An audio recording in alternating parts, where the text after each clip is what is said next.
The winters in eastern Greenland are long, cold and stormy.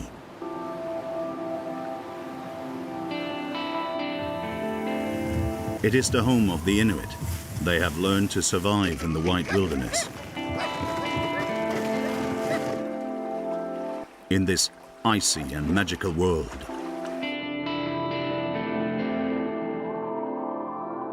Their secret? Always keep moving. Whether at the Greenland swing in the harbour pub or dancing on the ice.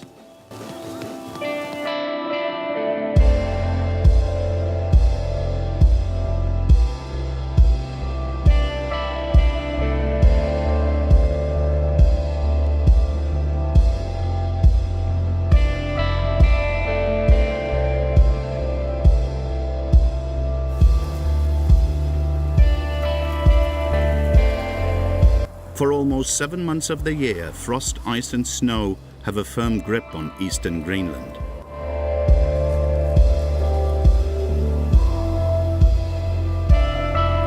The people here live in extreme isolation. This landscape is one of the most sparsely populated areas on Earth. Danish explorers and missionaries did not penetrate the previously inaccessible east coast of Greenland until the middle of the 19th century.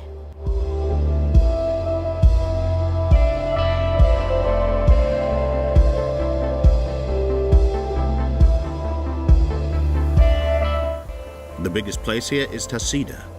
Only 2,000 people live in the unofficial capital of the region.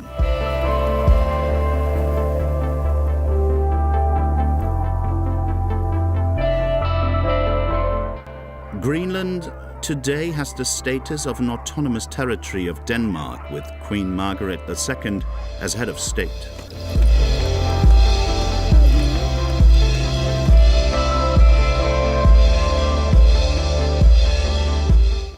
In Tasiilaq, the traditional Inuit culture merges with European standards.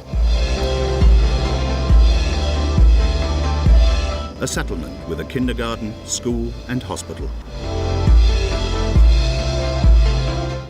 But the people here depend on helicopters for almost 7 months of the year. There are no roads outside the city limits. It's a white wilderness.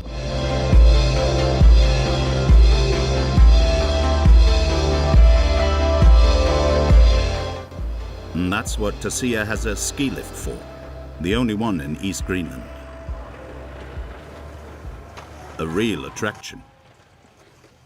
The queue and the hope are always great.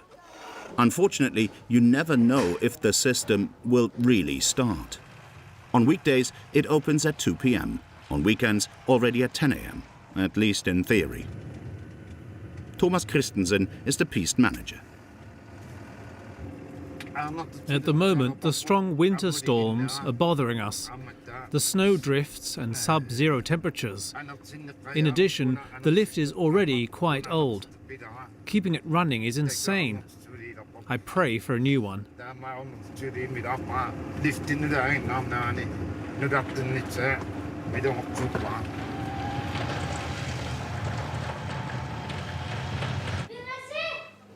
Tasiilaq is a young city. Almost a quarter of all inhabitants are children and young people. Up to the age of 16, usage of the lift is free. The municipality also provides boots and skis.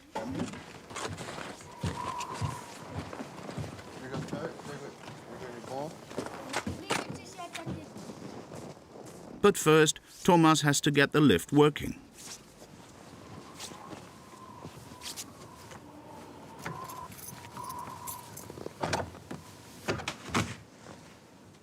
So far, nothing's been working today. Nothing at all. No power.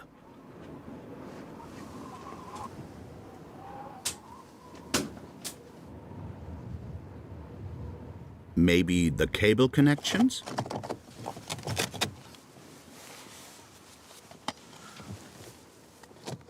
The plug is iced. It can't work.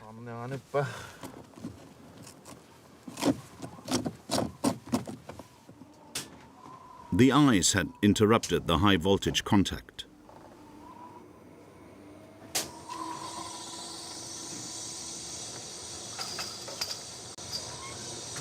I did it. Yeah.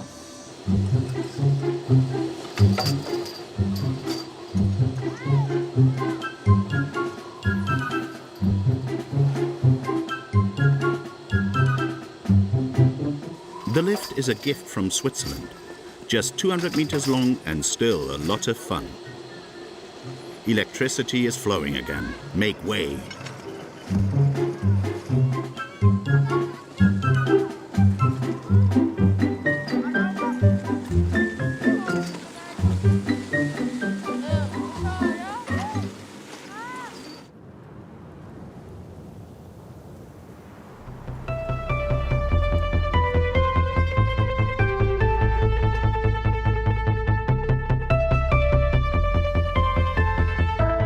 Only 56,000 people live on Greenland, the largest island in the world. And on the coast, in the very east, there are only a few small settlements, besides Tasiilaq.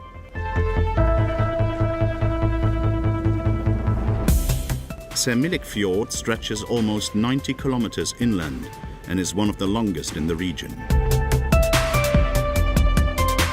The only permanently inhabited settlement on the fjord is the village of Tupilaks. From here you can go out hunting, even for seals. Seal hunting is still permitted for personal consumption on Greenland. Viggo Michaelsen and Tobias Ignatiussen want to refill their supplies this morning.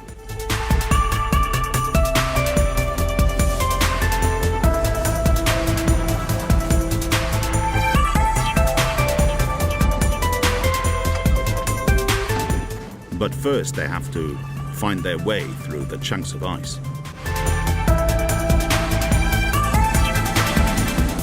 Two men and their little boat in the border area.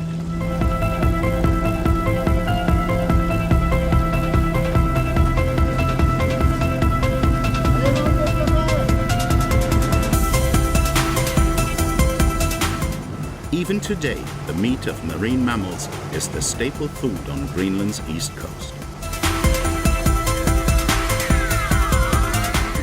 Normally there are lots of seals here.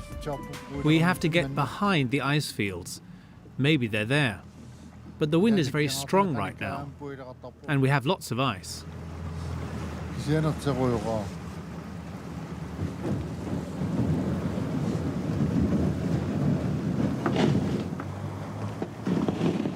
Viggo and Tobias steer their small boat right into a thin ice field and rely on a special characteristic of seals, their curiosity.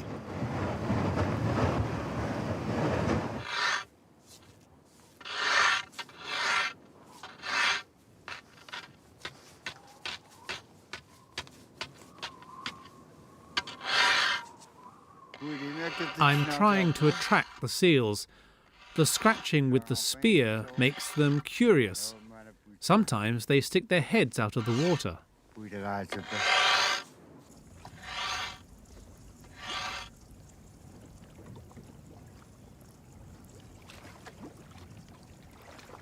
But only briefly.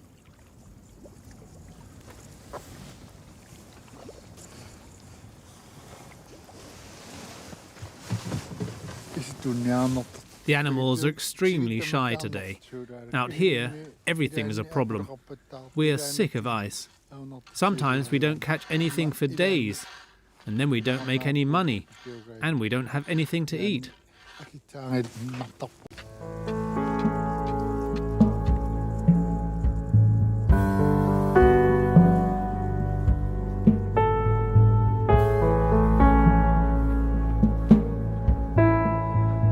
Before the Scandinavians brought Christianity to Greenland, the Inuit culture was Shamanic.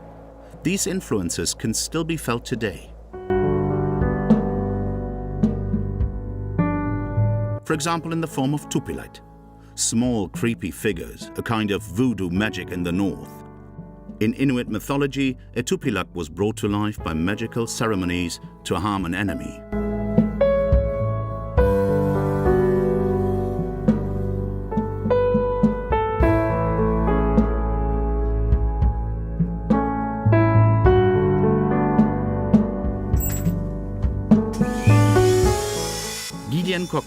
is a Tupilak carver.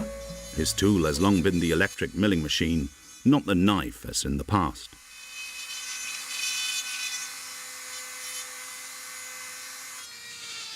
In Greenland, they still say one doesn't joke about a Tupilak.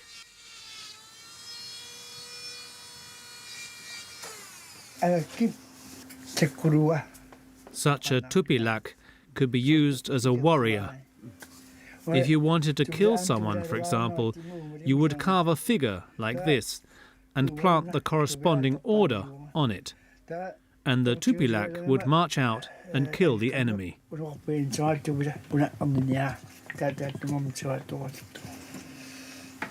In former times, only real shamans were allowed to make the small trolls from reindeer antlers, walrus or narwhal teeth. Gideon's male ancestors all carved. Whether they were all shamans or not is not openly discussed.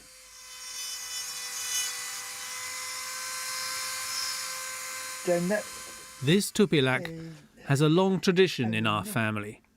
My grandfather has carved this shape before. He was really famous for it back then. After his death, I continued the art.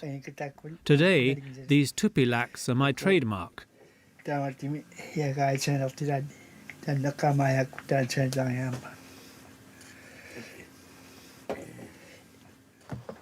Tupilaks have long been collectibles. Gideon sells his works in a small shop in Tasiilaq, which is also a cafe, ice cream parlor and gallery. The shopkeeper sells them on commission.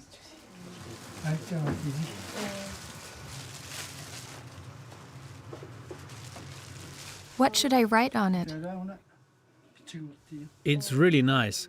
I have to charge 2,000 krones for it.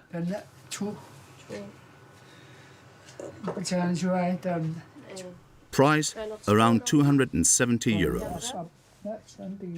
New narwhal teeth have also arrived. The hunting of these animals is strictly regulated. This one's for me. It's got a few spots, but it's nice and long. I just don't know when I'll have the money to pay for it. These tusks are very difficult to get, but once our hunters have bagged a narwhal, we immediately try to get the material. Our Tupilak carvers should have work eventually.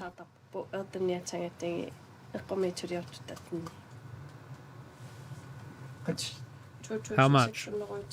2,600 krones. 350 euros. A lot of money for Gideon.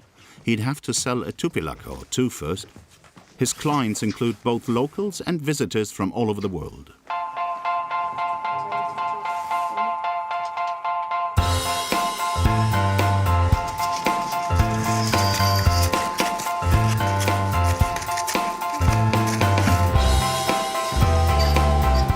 The ski lift has been running smoothly for half an hour.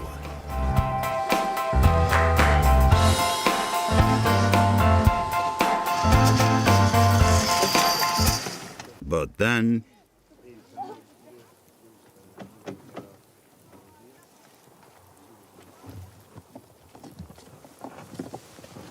this time it's not the plugs.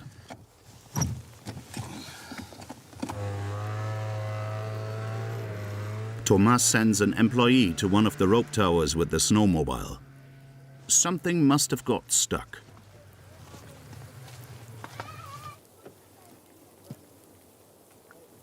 It's absolutely essential for the children and young people to be able to keep themselves busy. This is great fun for everyone. When the weather is good, we're open every day, during the week and also on weekends. But we depend on the community to support the project financially and keep it alive.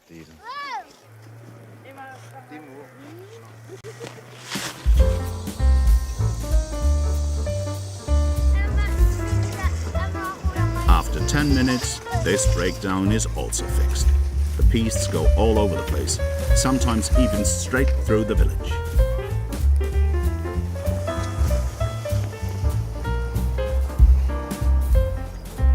-15 degrees centigrade.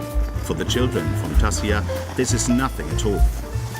As long as the lift is running, they're running as well.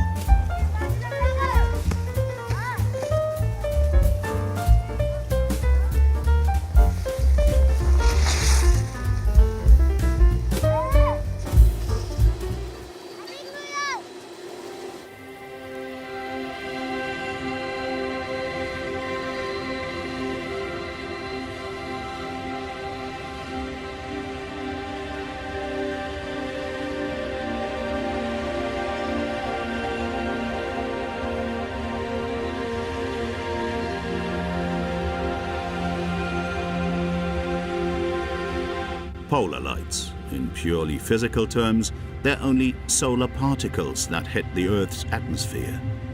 For the natives of Greenland, they are the spirits of dead ancestors.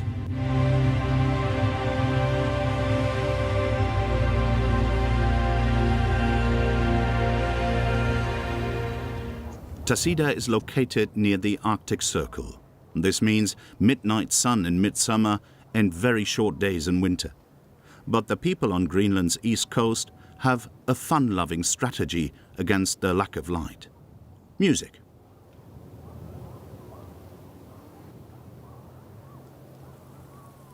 In an inconspicuous harbour building, in which the only pub in the whole city is hidden, the Dubi band meets for a sound check.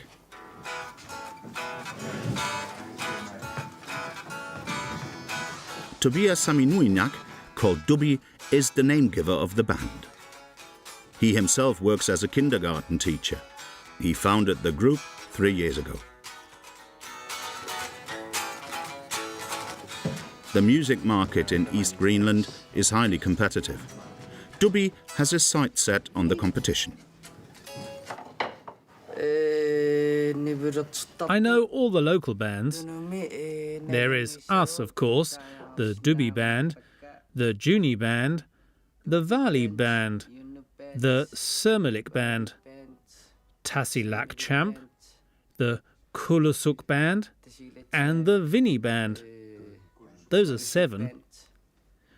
Then we should mention Ask Kids, but they're trying in vain to start a comeback.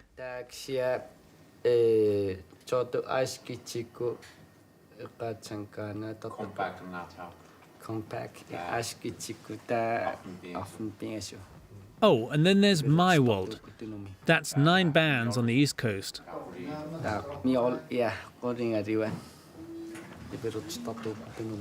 Jens, the club's technician, knows what the audience here likes to hear best.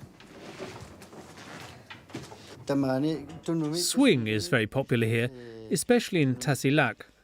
We call this style the Greenland swing, and our audience always says, it's swing time. Swing time.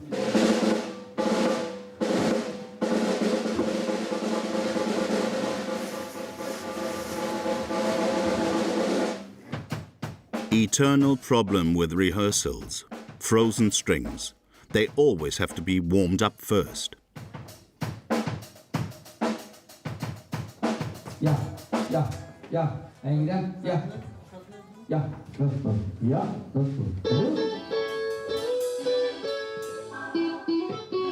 The Dubi band is best known for their racy guitar.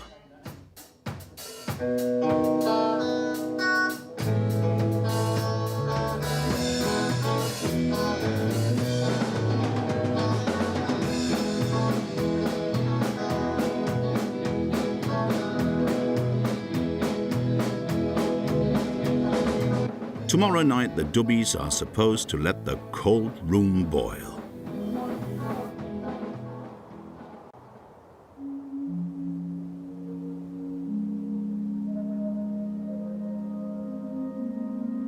Dogs have always been vital companions in Greenland. They were a prerequisite for mobility and served for defense. Even today, they help with hunting or guard the house. The Greenland dog is one of the oldest dog breeds in the world, and the Greenlanders are strict. They take care that their robust dogs don't cross with effeminate breeds from the south.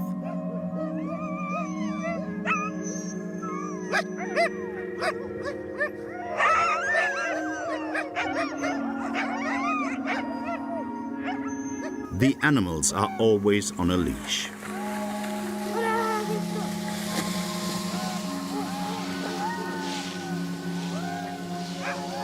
There are about 500 dogs in Tasiilaq.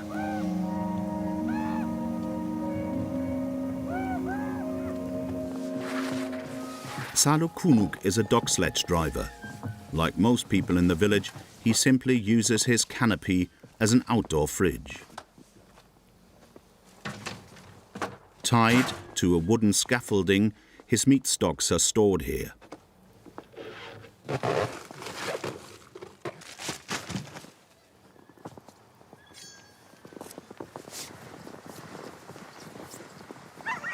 Feeding time.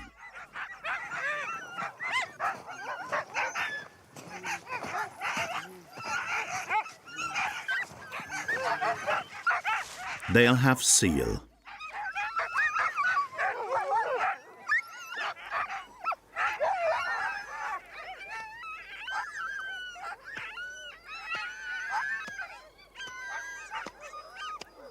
Anything else is out of the question for Salu.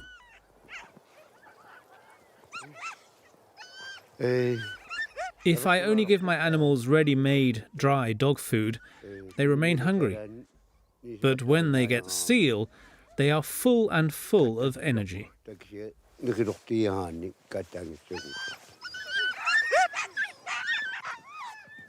Salu has around 30 dogs.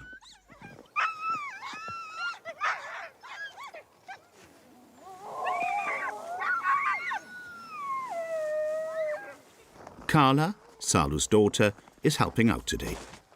Salu wants to harness the new and inexperienced animals this time, and his daughter should join in and take good care. They still have a lot to learn. And I'm supposed to drive them all the time? Yes. I like training with my father.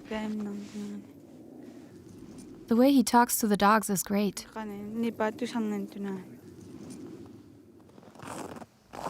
It's very important to Salu that his children Karla and Karl are there as often as possible.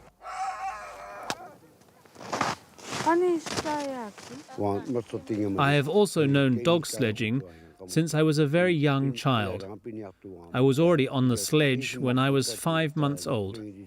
I was born in September, and in January my father already took me with him. He was a hunter, and I was always there.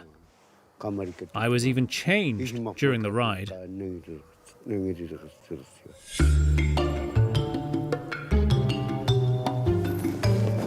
12 young dogs will be in front of the sled today. Salu puts one front leg of each dog under the harness. This is for their own safety. They can't rush out that fast with their legs tied high, because crossing the frozen bay is dangerous. On the ice, I'll unstrap them right away.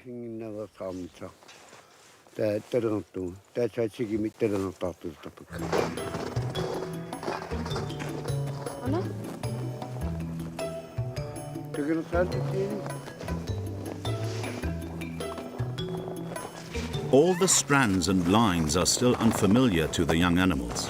Salu, Karl and Karla try to get order into the mess. They wanted to be on the road already because the weather is supposed to change.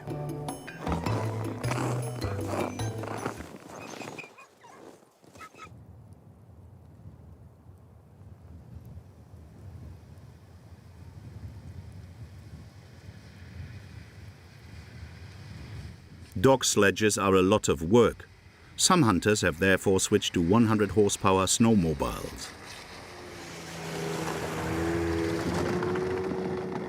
Tobias and Viggo are going out again. Today they want to try their hunting luck at another ice-free spot on the huge Shamanic fjord.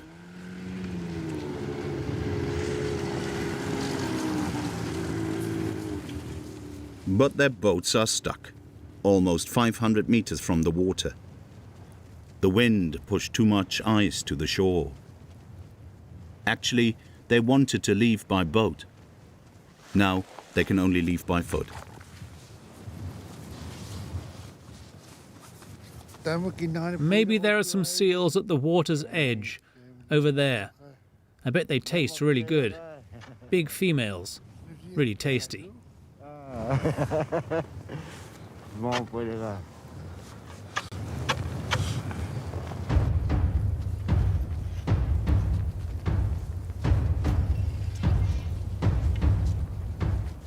Walking over compressed ice is dangerous.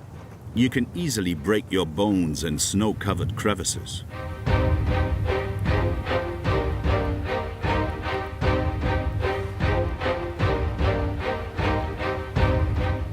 Viggo tries to feel the cracks with the spear. It's simply too far to the edge of the water today. They cancel it. We have far too much ice due to the strong wind. We can't reach the water, and the weather is supposed to get even worse. There is a violent storm coming, a Pitarak.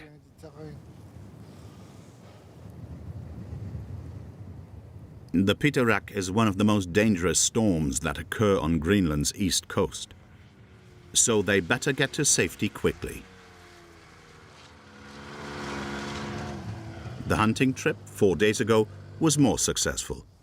They even had so much prey that they had to leave a big seal behind. At least they can take it with them today.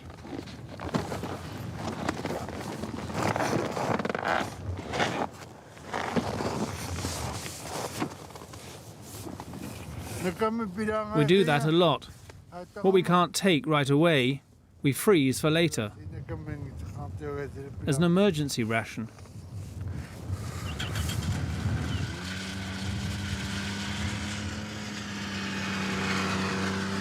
So the hunting trip was not entirely in vain.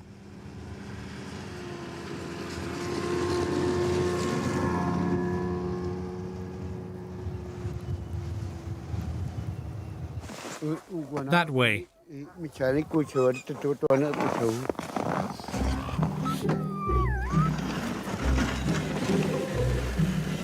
Although the weather is also getting worse and worse in Tasiilaq, the young dogs are to be trained and Carla is to learn. No excuses. But the young dogs don't want what the boss wants.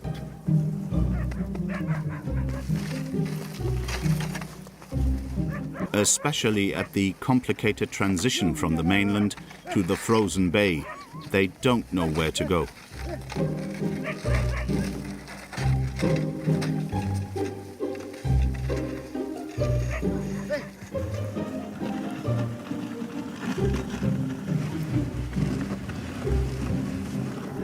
Again and again, the animals get entangled. Don't stay in their position and don't listen to the commands.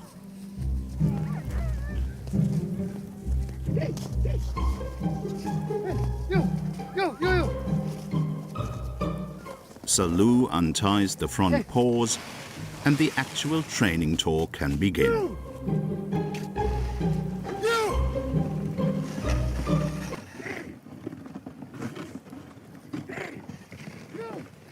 First lesson for Carla, driver change while driving fast. And for the dogs, more speed. They have to run faster. How? With the whip. Drive them like this? Exactly. Faster.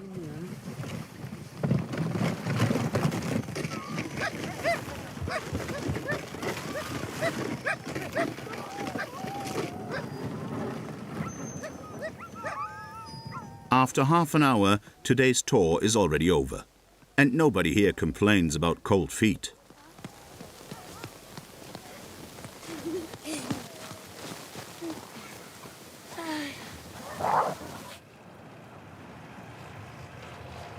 At the ski lift, Thomas tries to prepare the slope. But he has to give up. Too much wind, too much ice, even here. Too dangerous for today. And then a group of tobogganists comes and wants to get to the lift.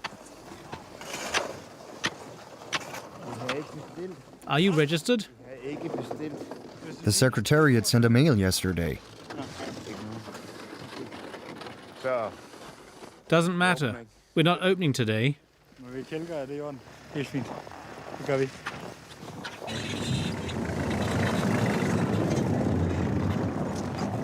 Thomas is now trying to get his boat to safety. I have to get the boat off the trailer and then somehow maneuver it into this container as soon as possible. This is storm preparation.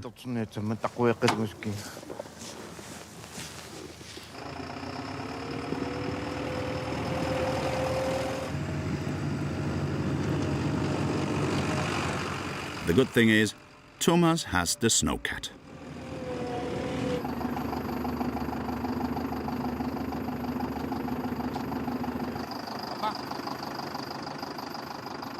But there are new ice problems. The boat is frozen on the trailer.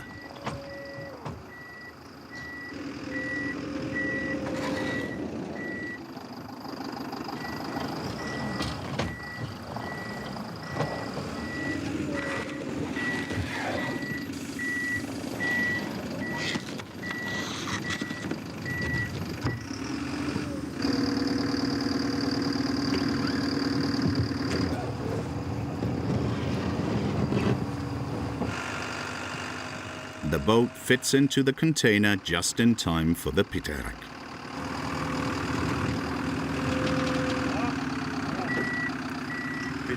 The Pitarak is dangerous. Everyone here is afraid of it. You can never tell in advance how much strength it has. It comes from the mainland ice, and the worst thing is that it can strike the coast with brutal blows.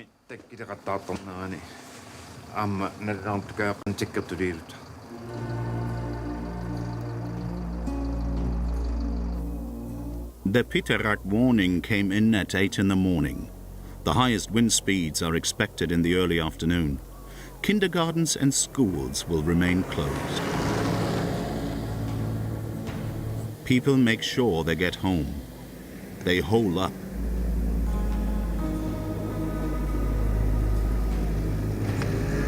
In Greenlandic, the word Pitarak means he who attacks you.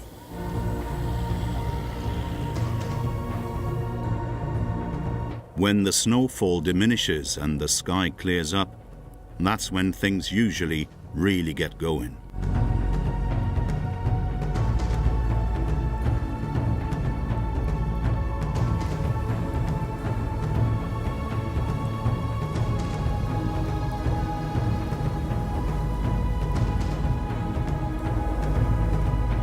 The wind can reach more than 300 kilometers per hour at peaks. The ice crystals in the air then become painful projectiles. Nobody's on the road anymore. In 1970, a Pitarak carved up half of the city. Even the school flew away. All the children of the village were brought to Denmark to be taught there.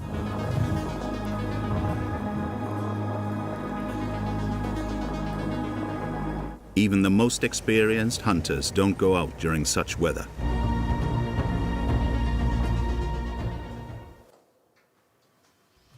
When the Pitarak rages, it is extremely dangerous to be outside.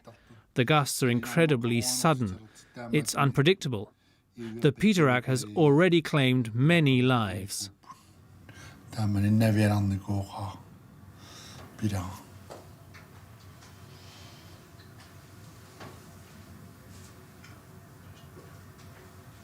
So Tobias at least has time for a hot cocoa and weapons maintenance.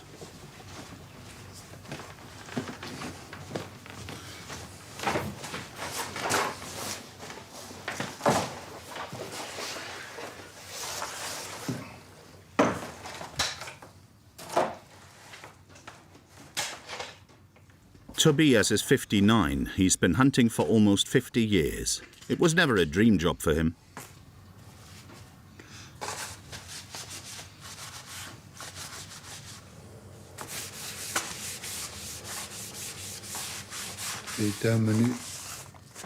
In the past, sealskins were worth a lot, and our father didn't want me and my brothers to go to school.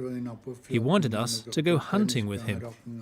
I had to drop out of school when I was 14, which was not good. I wanted to learn something and have a good job someday, but my father wouldn't let me.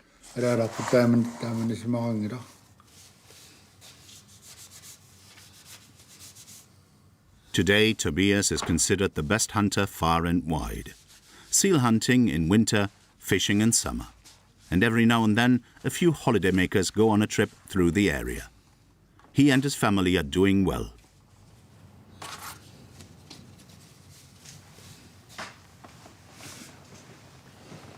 This is our old house. It was destroyed by a Pitarak in 1976.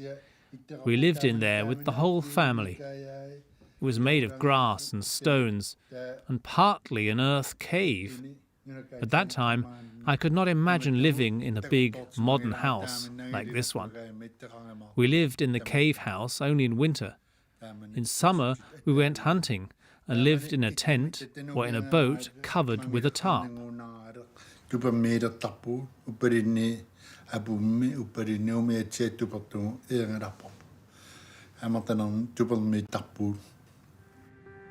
Until the 1970s, people in Tasiilaq lived in huts like this one. That's long gone now. Well-insulated wooden houses on solid concrete foundations are the standard today.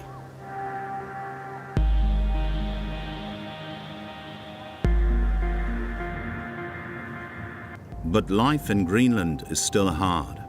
Life expectancy is almost 10 years below the Central European average. The suicide rate is one of the highest in the world. Almost every week, someone takes his own life in Greenland.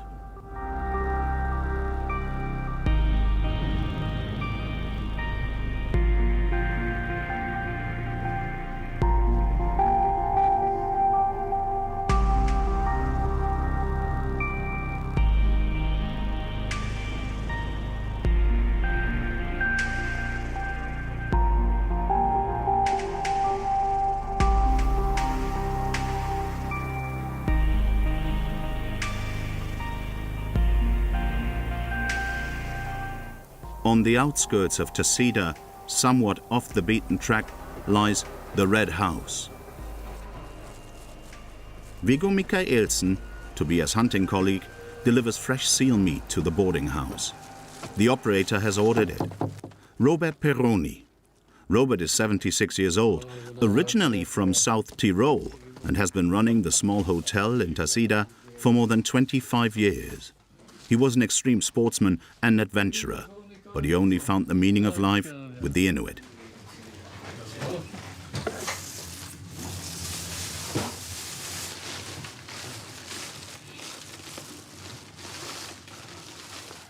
Today there's fresh seal for all employees and guests of the house.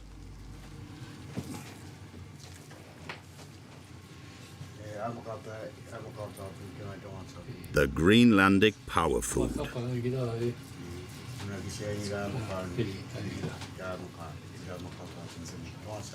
So we're doing it East Greenlandic today.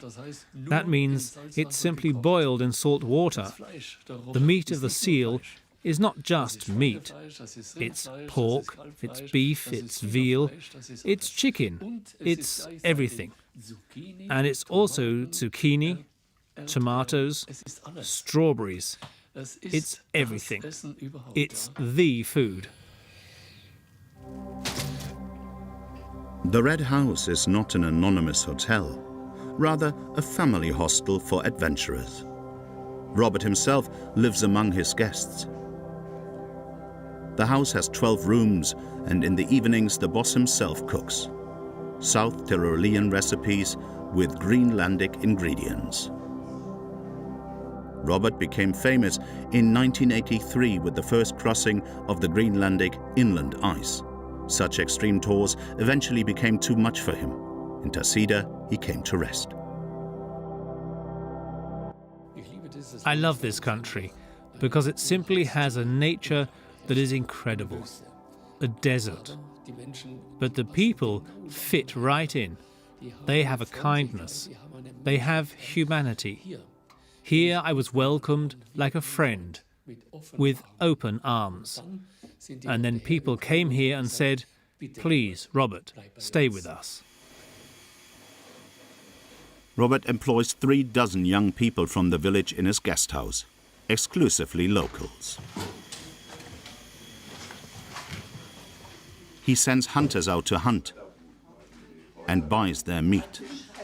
And the dog sledge drivers also drive their guests across the fjord. It gives many people work and thus a perspective.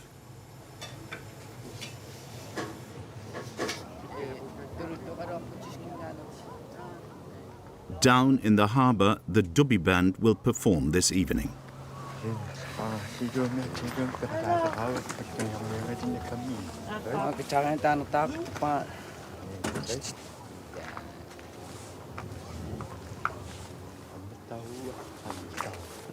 I'm not excited. I know what it's like to be on stage, but I'm looking forward to it. I love playing for the people.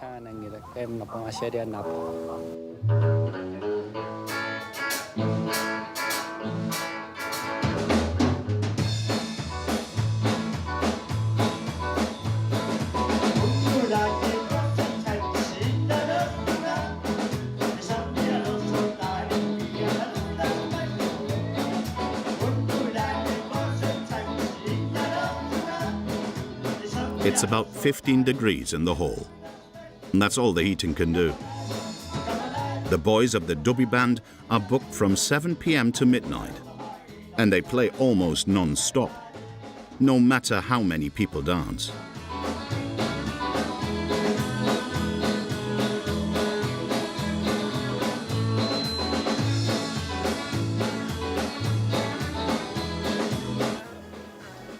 Greenlandic nights are long. At first they begin very slowly, but then...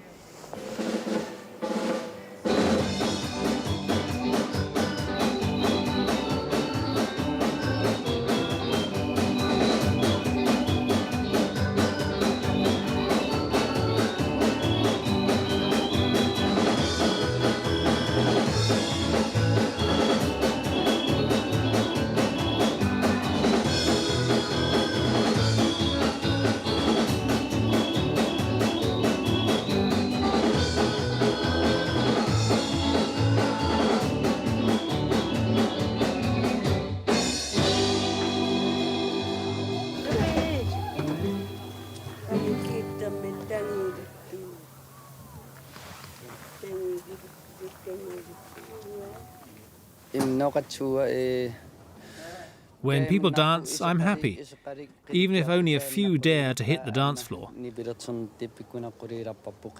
If they're happy, so are we. Swinging against a cold in the white wilderness in eastern Greenland.